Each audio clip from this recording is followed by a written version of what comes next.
Every eye in the galaxy turned to mock the pathetic human vessel as it streaked toward the gargantuan Denobulan mothership. Aliens erupted in cruel laughter, jabbing fingers at view screens, placing wagers on how many nanocycles it would take for the primitive ship to be vaporized. The human pilot Bobby Bailey gripped the controls of humanity's smallest and fastest ship, the X-27 Star Dart. Sweat beaded on his forehead inside the cramped cockpit. The fate of the human race hung in the balance. Bailey had been dispatched alone on this desperate last-ditch mission into Denobulan space. His goal, prove humanity's worth to the vastly superior alien empire and negotiate terms for his species' survival. As the Star Dart rocketed closer to the Denobulan fleet, the cacophony of mocking alien laughter only grew louder over the comms. Multi-tentacled Zorgax guffawed and slapped their appendages together in ridicule. Insectoid Clitarians clicked their mandibles in derision. Even the gelatinous Blobulons jiggled and burbled with cruel amusement at the sight of the minuscule human ship daring to approach their Denobulan overlords. "Human vessel, you are an intruder in restricted Denobulan space," a harsh alien voice crackled over comms. "Your ship is laughably inferior. Retreat now or be destroyed." Bobby set his jaw. He activated the comm link. "This is Captain Bobby Bailey of Earth. I request an immediate audience with Ceres, the Denobulan Emperor." The comms erupted in a fresh explosion of alien laughter. "You cannot be serious," a guttural voice chortled. "His divine eminence Ceres does not sully himself by speaking to pathetic humans." Bobby held his course steady, hands tight on the controls. He knew that without this meeting, without a chance to plead Earth's case to the Denobulan leadership, his homeworld was doomed. Denobulan warships were already en route to enslave the human population. Earth's defenses would never hold against the alien onslaught. The human race would be eradicated or eternally subjugated. Suddenly, a deep, resonant voice cut across the raucous laughter on the comms. "This is Emperor Ceres. Human vessel, you are cleared to dock on my mothership. Bay 7. Stunned silence fell across the comms. Bobby himself almost couldn't believe it. The Denobulan Emperor was actually permitting a lowly human to come aboard his flagship. It was unprecedented. As the Star Dart glided into the cavernous docking bay, Bobby knew he carried the weight of all humanity on his shoulders. He was venturing into the heart of the alien empire that held dominion over the galaxy, all to make one desperate final plea for Earth's survival. The fate of his species would be decided in the next few hours. He only prayed that he would somehow find the right words to sway an indifferent alien emperor and save the human race from extinction. The laughter of the watching aliens still rang in Bobby's ears as he stepped out of his ship. He squared his shoulders and strode forward to meet his destiny. Bobby found himself led into a cavernous chamber, the walls lined with alien technology far beyond anything he'd ever seen on Earth. Pulsing lights, holographic projections, and strange crystalline structures filled the room.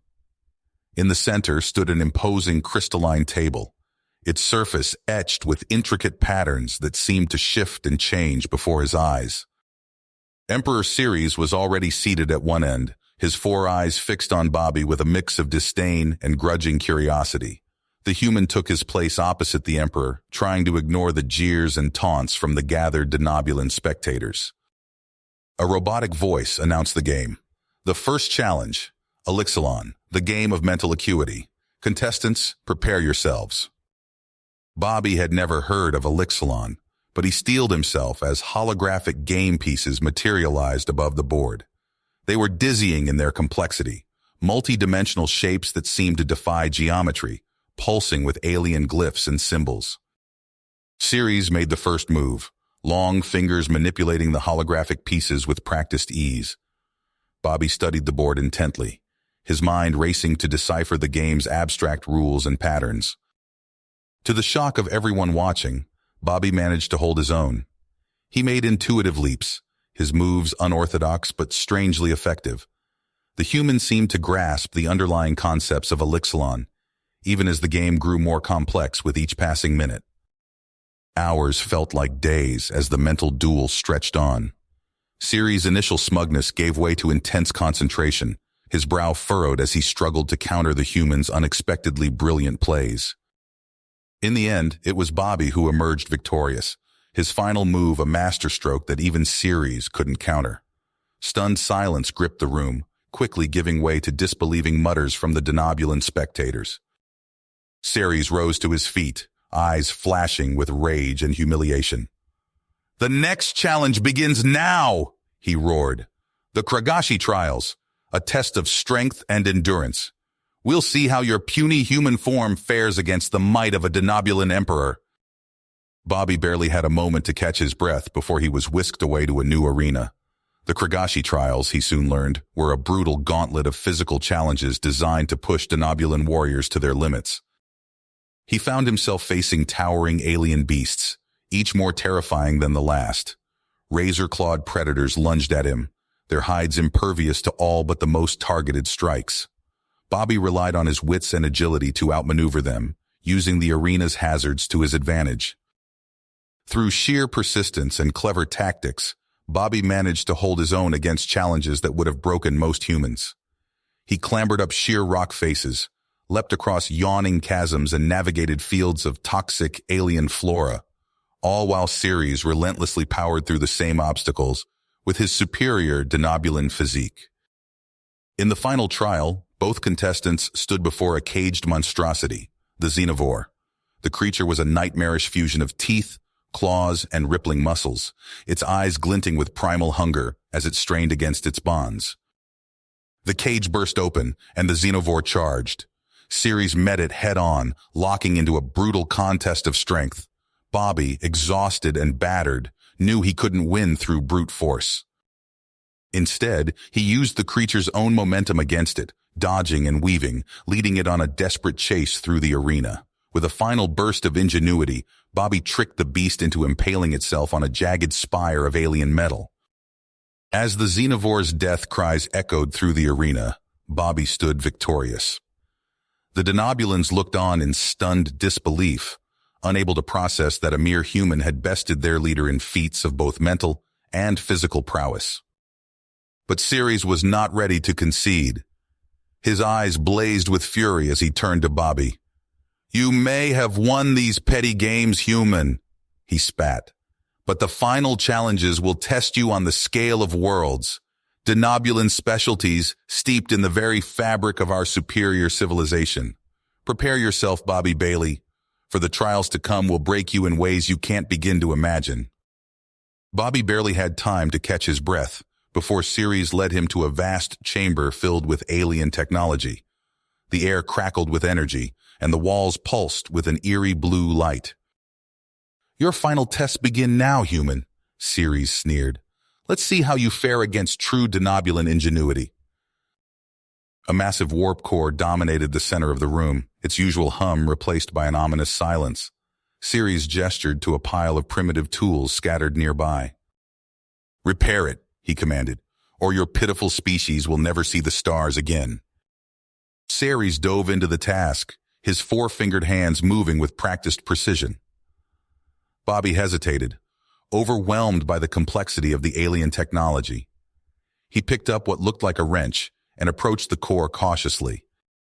The human's progress was painfully slow. He fumbled with unfamiliar components, relying on educated guesses and sheer persistence. Sweat beaded on his brow as he worked, hyper-aware of Ceres' rapid progress nearby. Just as Bobby thought he'd made a breakthrough, a shower of sparks erupted from the core. He scrambled backward, heart pounding. Ceres let out a bark of laughter. "You're out of your depth, human," the Emperor taunted. "Give up now and spare yourself further embarrassment." Bobby gritted his teeth and redoubled his efforts. He might not understand the intricacies of Denobulan warp technology, but he knew the basics of power distribution and containment fields. Slowly, painstakingly, he cobbled together a solution. To everyone's shock, including his own, Bobby's jury-rigged repairs held. The warp core hummed to life, its glow slightly uneven but undeniably functional. Ceres scowled and led Bobby to the next challenge without a word. A holographic display flickered to life, covered in intricate symbols that hurt Bobby's eyes to look at directly. "Decipher the hieroglyphs," Ceres ordered. "Unlock the secrets of our ancestors, if you can." The Emperor's fingers flew across the interface, his familiarity with Denobulan history evident.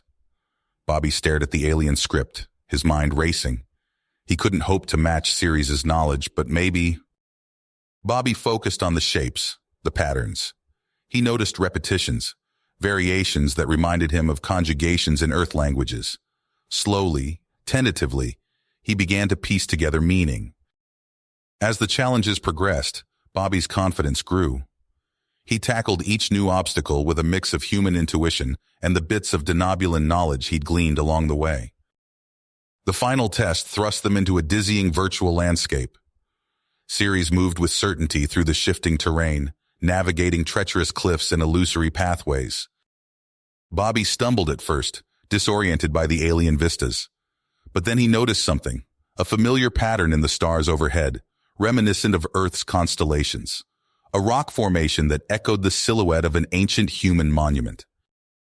Drawing on these unexpected parallels, Bobby charted his own course through the simulation. He took risks, made leaps of logic that would have baffled most Denobulans. In the final moments, both contestants raced toward a shimmering portal. Ceres' longer strides ate up the distance, but Bobby's unconventional route proved shorter. The human dove threw the gateway a fraction of a second before his alien rival. Silence fell over the gathered Denobulans as the final scores appeared. Bobby Bailey, against impossible odds, had emerged victorious. Ceres' face contorted with rage. "Impossible!" he roared. "The human cheated. There's no way!" But the evidence was irrefutable. Bobby had bested the Emperor fair and square, using nothing but his wits and adaptability. The Denobulan spectators muttered amongst themselves, their worldview visibly shaken. Ceres' shoulders slumped in defeat.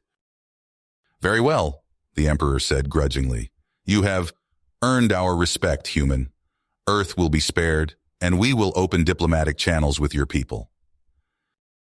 As Bobby made his way back to the hangar, he noticed a marked change in the Denobulan's demeanor. The mocking laughter was gone, replaced by wary glances and hushed conversations. Bobby climbed into his ship, his mind turning from the implications of what he'd accomplished. This was only the beginning. Humanity had proven itself on the galactic stage, and nothing would ever be the same. Bobby stepped off the shuttle onto Earth soil, his legs shaky after months in space. The roar of the crowd hit him like a physical force. Thousands of humans packed the landing area, waving flags and chanting his name. "Bailey, Bailey, Bailey." He raised a hand, managing a weak smile. The adulation felt hollow.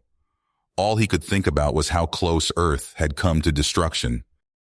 In the following weeks, Bobby watched as humanity threw itself into space exploration with renewed vigor.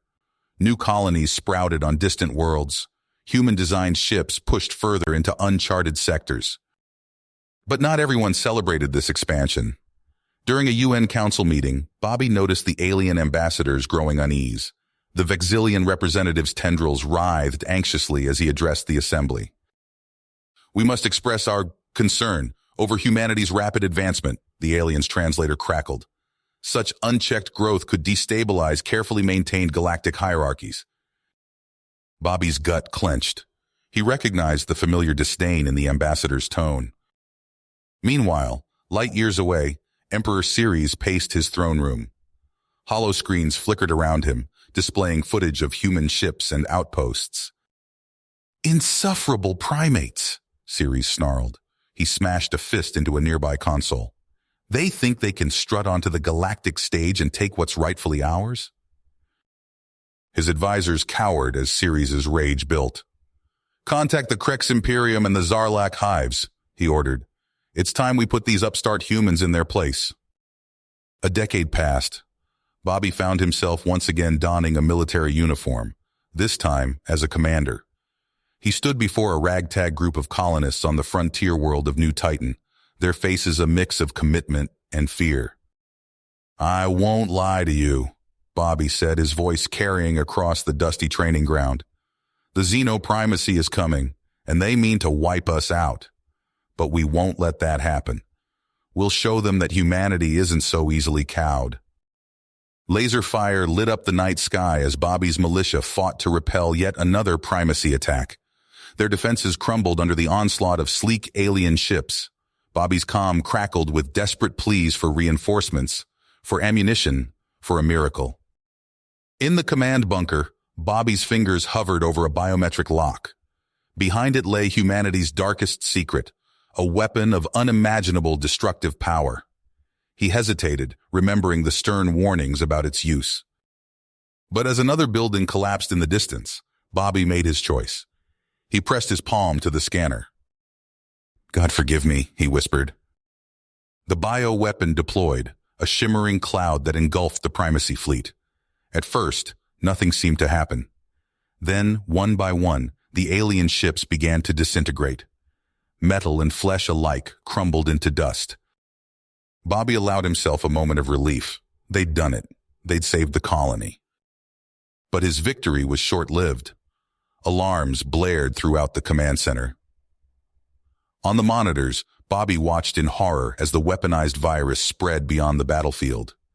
It devoured everything in its path: trees, animals, even the colonists themselves. Within days, the lush world of New Titan was reduced to a barren wasteland, and Bobby found himself in chains, facing a tribunal back on Earth for his actions. As he was led away, Bobby caught a glimpse of a news broadcast. Xenoprimacy ships were amassing on the edge of human space. The real war, it seemed, was only just beginning. The xenoprimacy struck with overwhelming force. Human colonies fell one by one, their defenses crumbling under the relentless alien assault. Earth's fleets, once proud and numerous, dwindled to a handful of battered ships. In a dimly lit war room, Admiral Chen slammed her fist on the holographic display.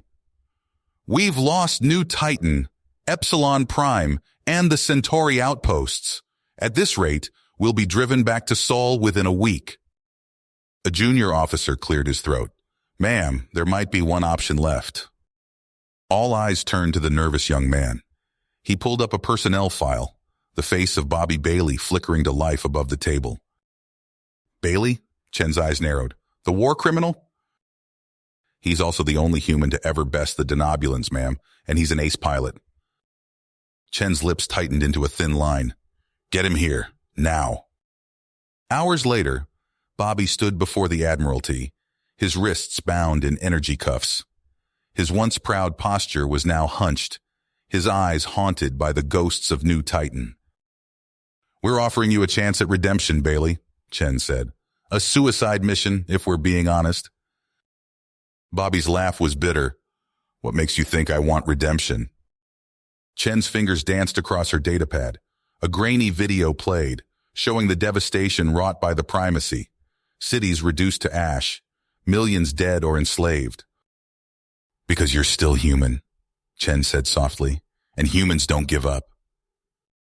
Bobby's shoulders sagged. He nodded once, accepting his fate. The experimental craft hummed with barely contained power. Bobby's hands flew across unfamiliar controls, coaxing impossible maneuvers from the sleek vessel. Primacy fighters exploded in his wake as he wove through their formation. His sensors blared a warning. The massive form of Krax's dreadnought loomed ahead, its weapons already tracking his approach. "Come on, you beautiful bastard," Bobby muttered, pushing the engines past their limits. The craft screamed in protest as he barrel-rolled through a hail of energy bolts. A lucky shot clipped his wing. Alarms shrieked as Bobby fought for control, aiming for a gaping hangar bay. He hit the deck hard, metal shrieking as his craft skidded to a stop. Bobby dragged himself from the wreckage, his ribs screaming in protest. He pulled his sidearm, moving quickly through alien corridors. The ship's layout was a maze, but Bobby had studied the intel thoroughly. He knew where he needed to go. Primacy guards swarmed towards him. Bobby ducked and weaved, his smaller size an advantage in the cramped passageways. He emptied his clip into an advancing squad, snatching up one of their fallen weapons. The central computer core loomed before him, a pulsing mass of alien circuitry. Bobby's fingers flew across his wrist computer, initiating the upload sequence. A vicious smile crossed his face as the virus took hold. Bailey! Bobby spun, coming face to face with Supreme Commander Krax himself. The alien was massive, easily twice Bobby's size. In one clawed hand, he held a crackling energy blade. "You will die for this insult, human," Krax snarled. The alien's first strike nearly took Bobby's head off. He rolled, coming up firing, but Krax's armor shrugged off the shots. Bobby dove for cover as Krax's blade sliced through a nearby console. "Your species is weak," Krax taunted. "You lack the strength to survive in this galaxy." Bobby's eyes darted around the room, looking for an advantage. His gaze settled on Krax's belt, where a second blade hung. With a yell, Bobby charged. Krax's eyes widened in surprise at the human's recklessness. Bobby slid between the alien's legs, his hand snatching the second blade. He activated it just in time to parry Krax's downward strike. The two circled each other, blades humming. Bobby's arms trembled with the effort of matching Krax's strength. But he had something the alien lacked: desperation.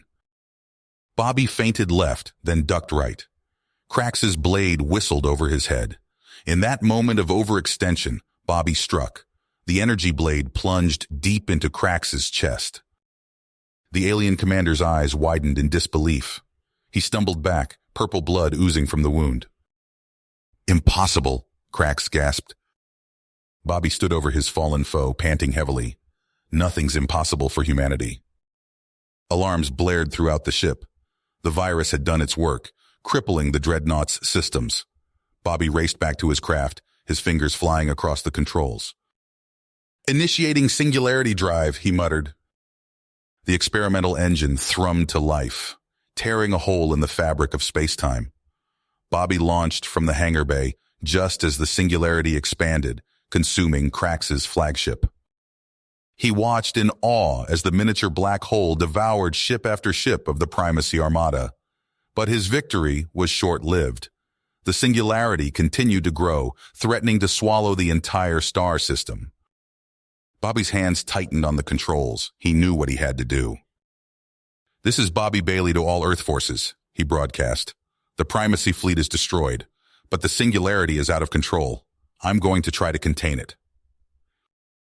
He pushed his damaged craft to its limits, aiming straight for the heart of the anomaly. The exotic matter in his engines interacted with the singularity's event horizon, creating a feedback loop. "It's working," Bobby said, his voice strained. "The rift is closing." Warning lights flashed across his console as the singularity began to consume his ship. Bobby took a deep breath, knowing these were his final moments. "To anyone who can hear this," he said, "tell Earth, tell humanity, we won. The primacy is finished. Our future is secure." The transmission cut off as Bobby's craft vanished into the collapsing singularity. In an instant, the anomaly winked out of existence, leaving behind only empty space where a mighty armada had once been. Across the galaxy, the news spread like wildfire. Humans and aliens alike stared at their screens in disbelief, trying to comprehend the magnitude of what had just occurred. Decades passed, and the scars of the singularity battle faded into legend.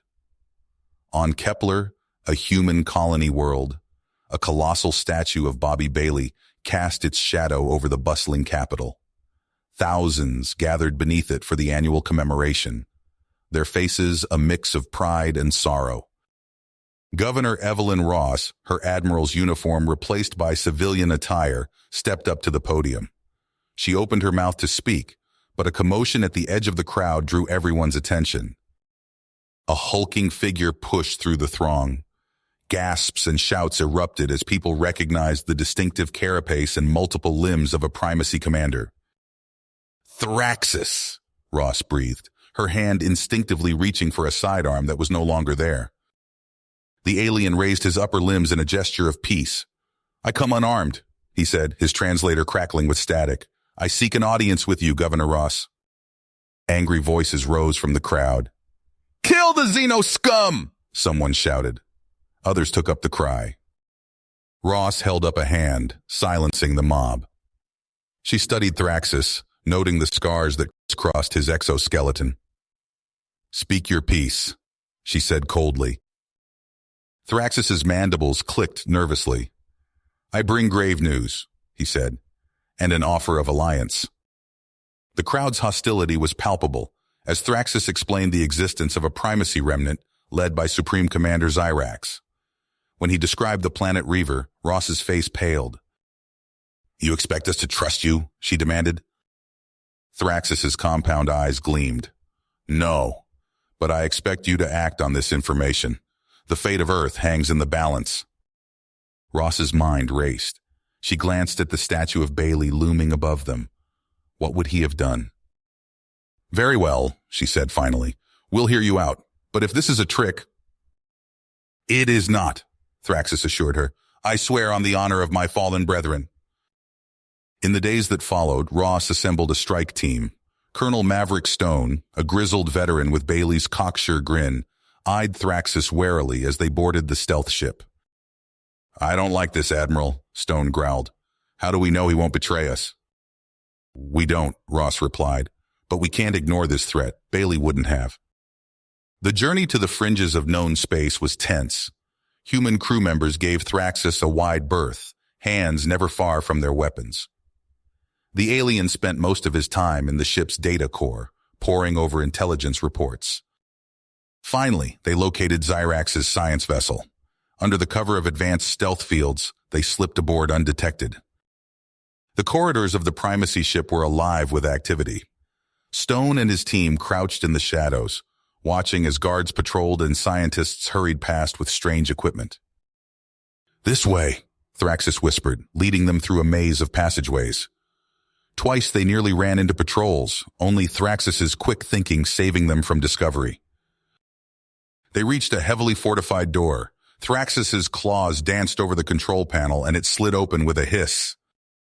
The team stepped into a cavernous chamber dominated by a pulsing orb of impossible darkness.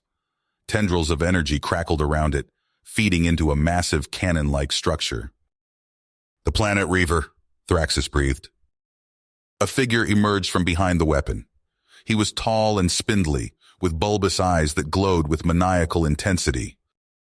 "Dr. Azraxis, I presume," Stone said, raising his weapon. The alien scientist cackled. "You're too late, humans," he said. "The planet Reaver is complete. Soon Earth will be nothing but cosmic dust."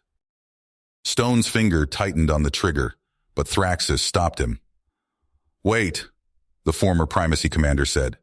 "We need him alive to disable the weapon." Azraxis's laughter echoed through the chamber. "Disable it? Impossible! The dark matter reactor is already online. Nothing can stop it now." The planet Reaver hummed ominously, the darkness at its core seeming to grow deeper by the second. The chamber erupted into chaos. Thraxus lunged at Azraxis, his claws slashing through the air as he engaged the primacy scientist in a fierce firefight. Energy bolts sizzled past, scorching the walls and equipment. "Go," Thraxus roared to the humans. "I'll keep him busy." Colonel Stone nodded, leading his team towards the planet Reaver's core.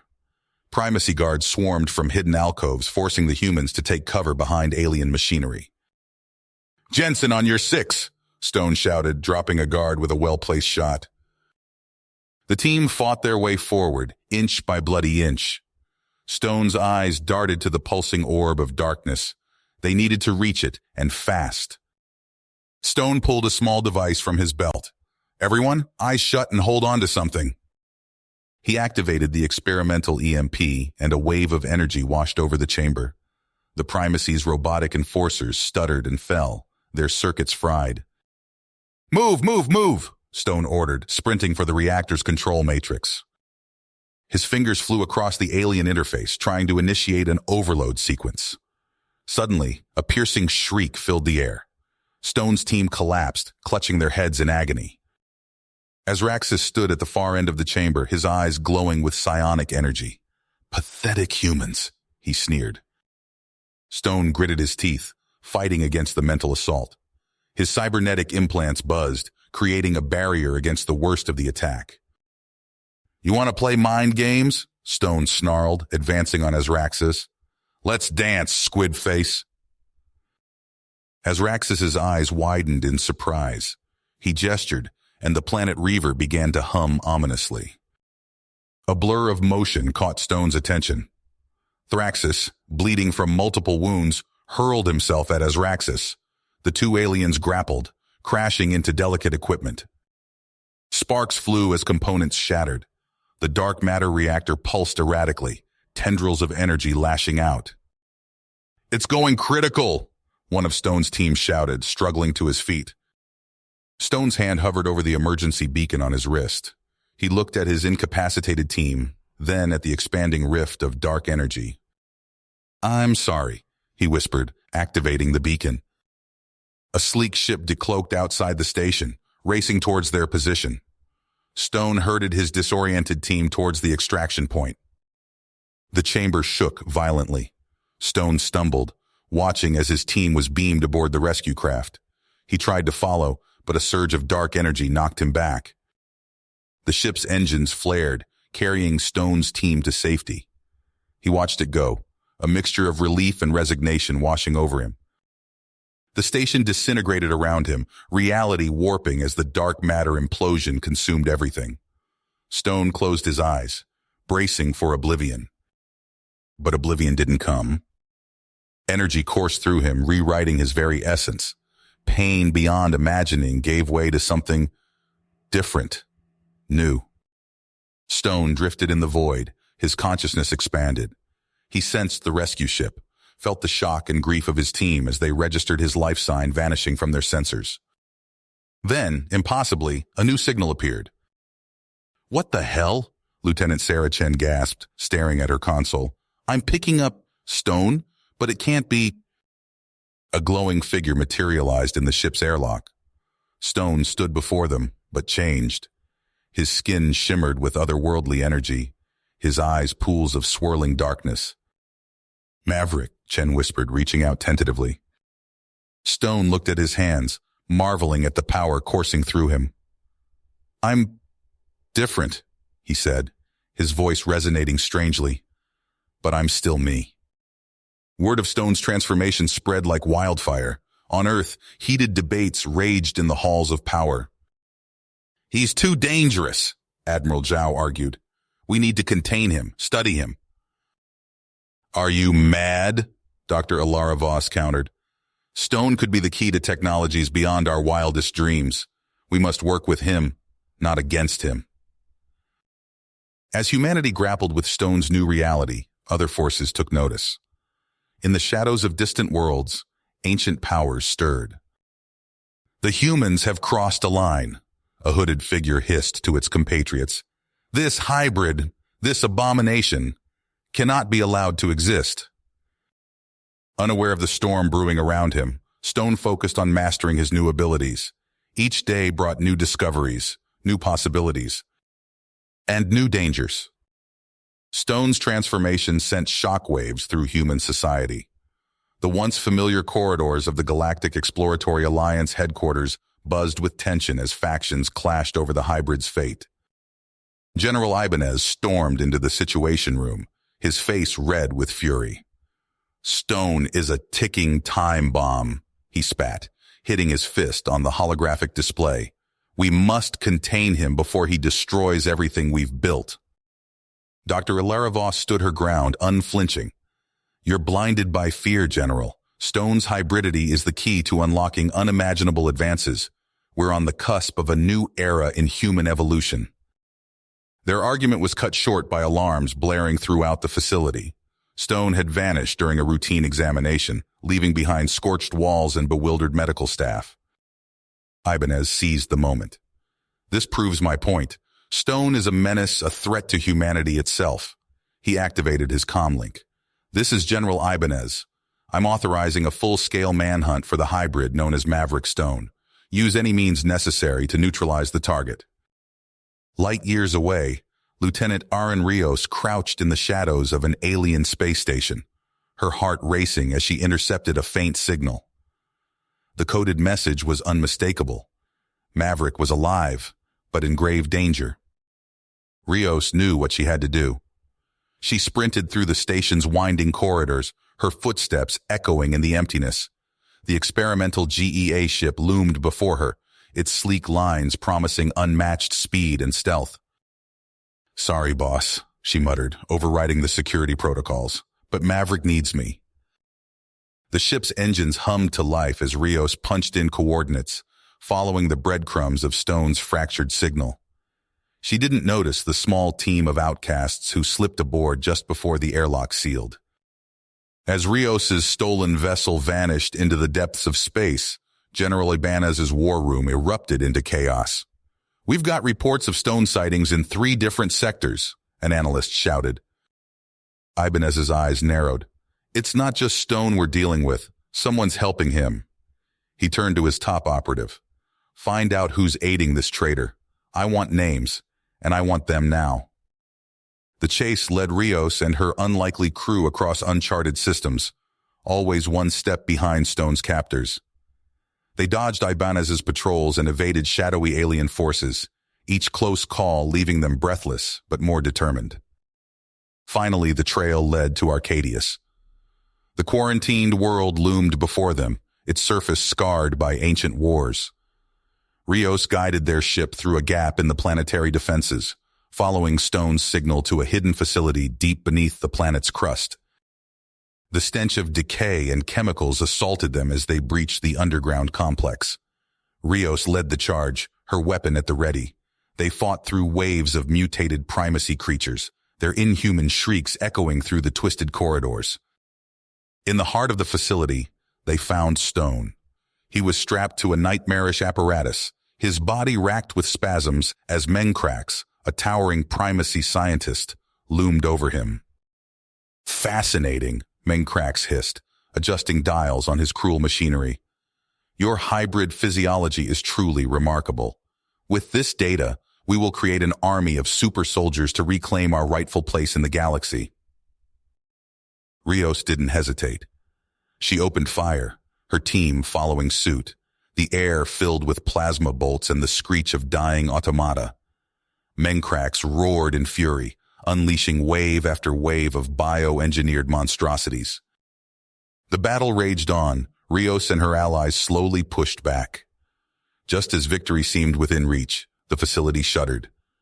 Stone's eyes snapped open, glowing with unearthly power. A pulse of energy erupted from his body, vaporizing Mencrax and obliterating the primacy defenses. The shockwave catapulted Rios and her team through collapsing tunnels, barely making it to their ship as the planet itself seemed to tear apart. They emerged into space only to find themselves teetering on the edge of a monstrous black hole.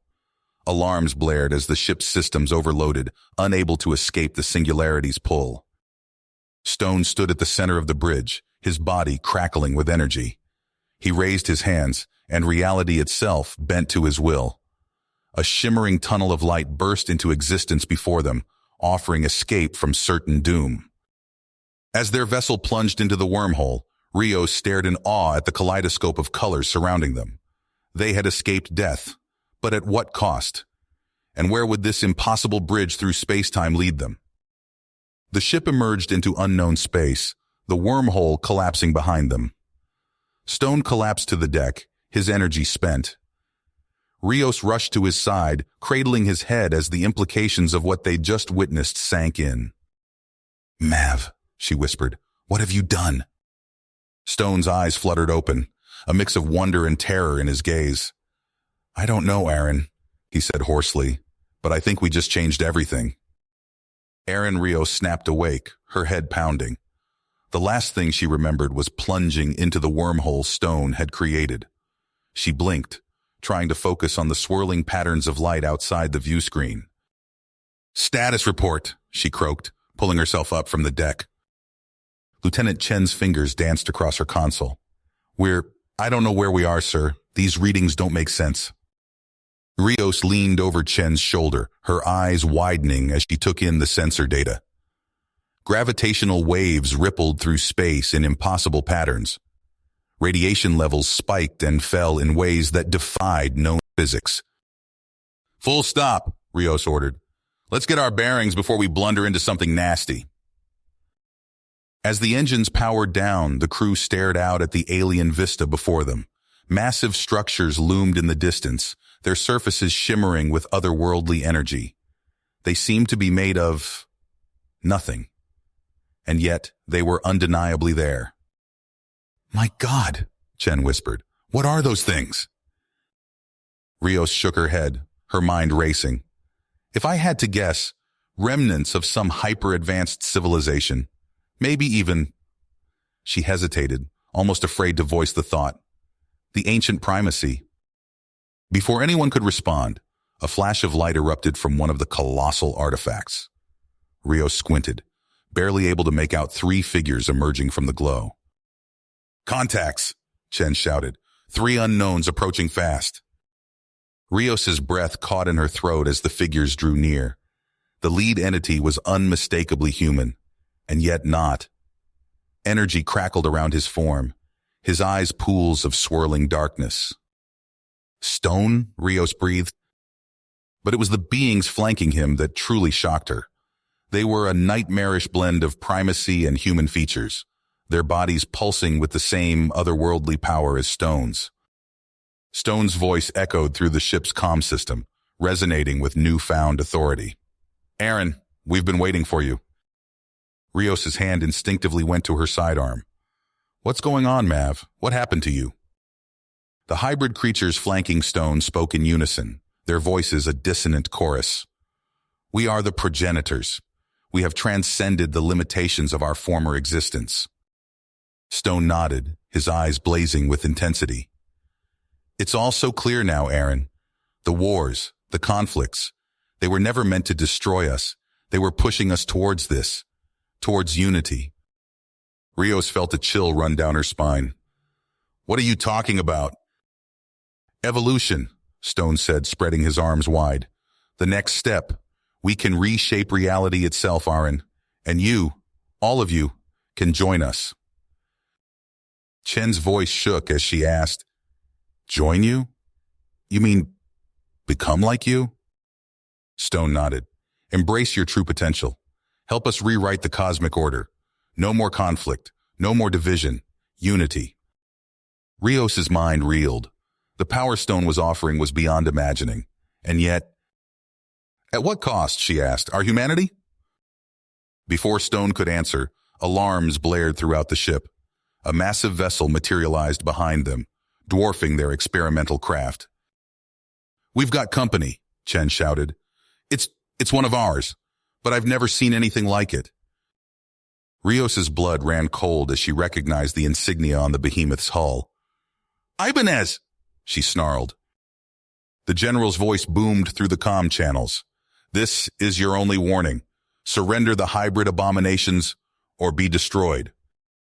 A barrage of chromatic warheads streaked towards them, their ethereal glow promising total annihilation.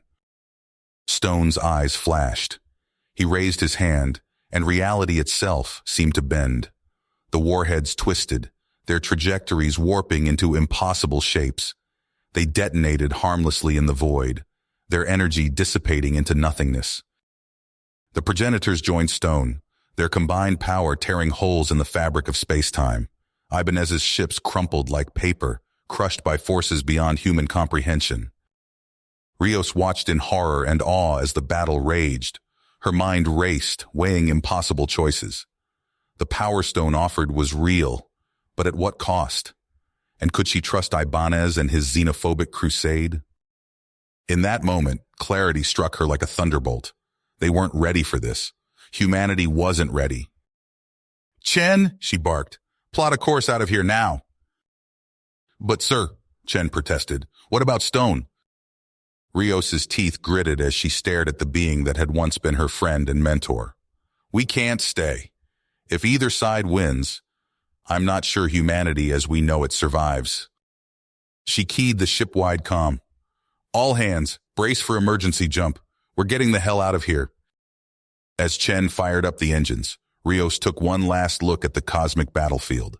Stone's eyes met hers, filled with a mixture of sorrow and understanding. "I'm sorry, Mav," she whispered. The experimental craft's engines flared to life, propelling them away from the higher dimensional conflict. As they fled, Rios couldn't shake the feeling that they were running from humanity's destiny, and perhaps its only hope for survival. The experimental craft tore through space, leaving behind the cosmic battlefield where Stone and his progenitors faced off against Ibanez's forces. Aaron Rios sat rigid in the command chair, her knuckles tightening as she gripped the chairs. The weight of her decision pressed down on her like a physical force. "Lieutenant Chen, status report!" she barked, her voice hoarse. Chen's fingers danced across her console. "We've cleared the anomalous zone, sir. No pursuit detected." Rios nodded, allowing herself a moment of relief. It was short-lived. The ship's comm system crackled to life, filling the bridge with a cacophony of distress calls from across human space. Rios listened, her gut twisting as the horrifying picture became clear. Ibanez's forces have blockaded the Epsilon cluster. Summary executions on Novus Prime. Anyone suspected of hybrid sympathy. They're calling it Operation Purity. Rios slammed her fist on the arm of her chair. "Damn it all," she hissed. "Chen, get me a secure channel to our remaining allies." Days blurred into weeks as Rios and her crew became fugitives, always one step ahead of Ibanez's hunter-killer squads. They watched helplessly as colony after colony fell to the xenophobic purge. On a backwater refueling station, Rios huddled with her inner circle. The holographic display showed the grim state of their resistance. "We've lost contact with cells in 3 more sectors," a haggard officer reported. "Ibanez is choking us out." Rios paced, her mind racing. "We need to get back," she muttered. "Back to where we left Stone. It's the only way to stop this madness." "But how?" Chen asked. "We barely escaped that region alive." Rios's eyes locked onto the distant glow of a neutron star. "We make our stand," she said, her voice low and intense. "And we punch a hole back through." The plan was audacious, bordering on suicidal. They would lure Ibanez's forces to a remote neutron star dock, using themselves as bait. Then, they'd overload their experimental warp drive, hoping to tear open a rift in subspace. As Rios's ragtag fleet approached the neutron star, alarms blared. Ibanez's dreadnoughts dropped out of hyperspace, their weapons already charging. "This is General Ibanez," his voice boomed across all frequencies. "Surrender now, traitors, and your deaths will be quick." Rios's hands flew across her controls. "All ships, execute attack pattern Delta," she ordered. "Buy us time." The space around the neutron star erupted in a furious exchange of weapons fire. Rios's outnumbered forces fought with desperate courage, but Ibanez's superior firepower slowly overwhelmed them. Warning klaxons screamed as Rios's ship took hit after hit. She saw the shield readouts dropping into the red. "Now or never," she whispered. With a silent prayer, she initiated the warp core overload sequence. Energy surged through the ship, tearing it apart from the inside. Rios felt a moment of searing pain as the universe seemed to fold in on itself. Then stillness. She found herself floating, disembodied. All around her, reality fractured and reassembled itself in impossible patterns. For a brief, eternal moment, Rios saw it all. Stone and his progenitors locked in cosmic combat with entities beyond human comprehension. The fabric of space-time itself buckling under forces she couldn't begin to understand. Then Stone's voice, not heard but felt, resonated through her very being. "Aaron, what have you done?" In that instant, Rios understood the terrible truth. Their actions had drawn the attention of something vast and ancient, something that viewed humanity's existence as an aberration to be erased. As her consciousness began to fade, Rios witnessed the first tendrils of these observers seeping into our reality. Planets shattered, stars winked out of existence. The grand tapestry of human civilization unraveled, thread by thread. Her last coherent thought was a question that echoed across the dying universe. Was this the price of our ambition, of our relentless drive to push beyond our limits? Then there was only darkness, as the light of humanity's brief candle was snuffed out. unmourned and unremembered by the cosmic forces that had judged it unworthy. You have reached the end of the story. If you enjoyed this story and want to support us, please leave a like and subscribe to our channel, and for every comment that says 88, I will heart every single one of them. Thank you for your time.